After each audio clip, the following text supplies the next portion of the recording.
16 कलाओं में निपुण कृष्ण ने अपनी लीलाओं को साकार किया ब्रजधाम में। उन्होंने कहीं बाल रूप में माता यशोदा का दुलार पाया तो कहीं राधा के संग रासलीला की। और उन्हीं दिव्य स्थानों में से एक है भगवान कृष्ण का हृदय स्वरूप वृंदावन का निधिवन। वृंदावन के इस प्रसिद्ध और उत्तम कलाकारी वाले मंदिर की एक मान्यता है कि आज भी रात को यहाँ श्री कृष्ण गोपियों के संग रास रचाते हैं। इसलिए शाम की आरती के बाद इस मंदिर में आपको कोई भी नजर नहीं आएगा।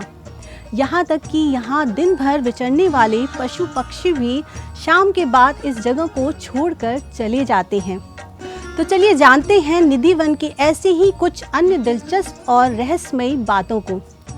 भारत में ऐसी कई जगहें हैं जो अपने अंदर कई रहस्यों को समेटे हुए हैं। उन्हीं जगहों में वृंदावन की भी एक जगह है निधिवन।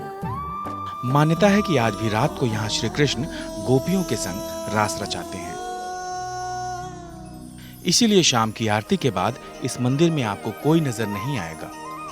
कहा जाता है कि निधिवन की सारी लताएं गोपियां हैं जो एक दूसरे के बाहों में बाहें डाल खड़ी हैं। जब रात में निधिवन में राधा रानी जी बिहारी जी के साथ रासलीला करती हैं, तो वहां की लताएं गोपियां बन जाती हैं और फिर रासलीला आरंभ होती है। मान्यता है कि इस रासलीला को कोई देख नहीं सकता। दिन भर हजारों बंदर, पक्षी, जीव जंतु निधिवन में रहते हैं, पर जैसे ही शाम होती है सब जीव जंतु अपने आप निधिवन से चले जाते हैं। एक भी परिंदा वहां पर नहीं रुकता। मान्यताओं के अनुसार रासलीला को कोई देख नहीं सकता, क्योंकि रासलीला इस लौकिक जगत की लीला नहीं है। रास तो अलौकिक जगत की परम दिव्य लीला है। कोई साधारण व्यक्ति या जीव अपनी आंखों से इसे देख नहीं सकता। जो बड़े बड़े संत हैं उन्होंने निधिवन से राधा रानी जी और गोपियों की नुपुर की आवाज सुनी है। जब रास करते करते राधा रानी जी थक जाती हैं तो बिहारी जी उनके चरण दबाते हैं और रात्रि में शयन करते हैं। आज भी निधिवन में शयन कक्ष है, जहाँ पुजारी जी जल का पात्र, पान, फूल और प्रसाद रखते हैं, और जब सुबह पट खोलते हैं तो जल पीला मिलता है, पान चबाया हुआ मिलता है और फूल बिखरे हुए मिलते हैं। चलिए निधिवन के ऐसे ही कुछ अन्य दिलचस्प और रहस्यमयी बातों को जानते हैं। निधिवन मंदिर के अंदर स्थित रंग महल की मान्यता यह है कि रोज रात यहाँ साक्षात श्री कृष्ण और राधा रानी आते हैं। उनके लिए उस रंग महल को पूरा सजा दिया जाता है, और जब दूसरे दिन सुबह उस रंग महल को खोलकर देखा जाता है तो वह बिल्कुल ही अस्त व्यस्त मिलता है।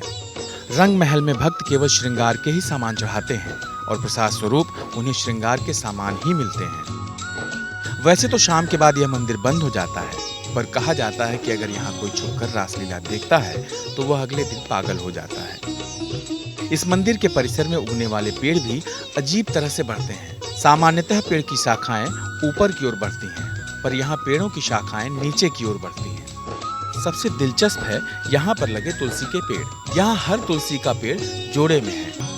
रात के समय जब कृष्ण राधा रास रचाते हैं तब यही तुलसी के पेड़ गोपियां बन जाते हैं और सुबह फिर से उसी अवस्था में आ जाते हैं।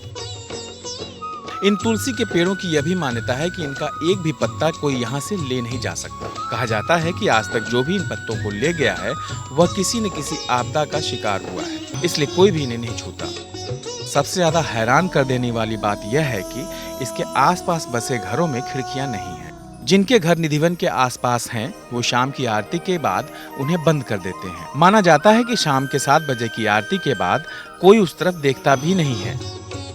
निधिवन में ही बंसी चोर राधा रानी का मंदिर भी स्थापित है। कहानी के अनुसार श्री कृष्ण हमेशा अपनी बंसी बजाने में खोए रहते थे, इसलिए राधा रानी ने उनकी बंसी चुरा ली थी।